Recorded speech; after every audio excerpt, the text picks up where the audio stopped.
জয়গুরু। বন্দে পুরুষোত্তমম, বন্দে পুরুষোত্তমম, বন্দে পুরুষোত্তমম। আশা করি পরম দয়ালের অশেষ কৃপায় আপনারা সবাই ভালো আছেন। তো আজকে আমি আলোচনা করব ইষ্টভৃতি নিয়ে। আসলে ইষ্টভৃতি শব্দটি দুটি শব্দের সমন্বয়ে গঠিত। একটি হচ্ছে ইষ্ট আর একটি হচ্ছে ভৃতি। তো চলুন জেনে নেই ইষ্ট কাকে বলে। ইষ্ট শব্দের অর্থ হচ্ছে প্রিয়, আরাধ্য বা যিনি হচ্ছেন উপাস্য।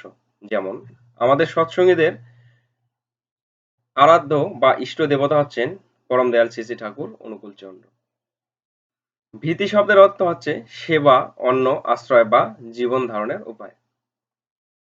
ইষ্টভৃতি বলতে বোঝায় একজন ভৃত্য বা ভক্তের ইষ্টের প্রতি এক ধরনের আন্তরিক টান, যেখানে তার জীবনের প্রতিটি দিক, চিন্তা ও কর্ম ইষ্টকে কেন্দ্র করে আবর্তিত হয়। অর্থাৎ ইষ্টভৃতি হলো এমন এক আত্মনিবেদন যেখানে ইষ্টই হচ্ছেন জীবনের উদ্দেশ্য, কেন্দ্রবিন্দু এবং চালিকা শক্তি।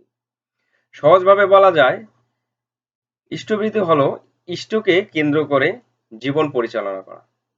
অর্থাৎ ইষ্টের আদর্শ অনুযায়ী চলা, ইষ্টকে খুশি করার জন্য কাজ করা এবং ইষ্টকে জীবনের সর্বোচ্চ আশ্রয় এবং অভিভাবক হিসেবে গ্রহণ করা। আশা করি আপনারা বুঝতে পারছেন।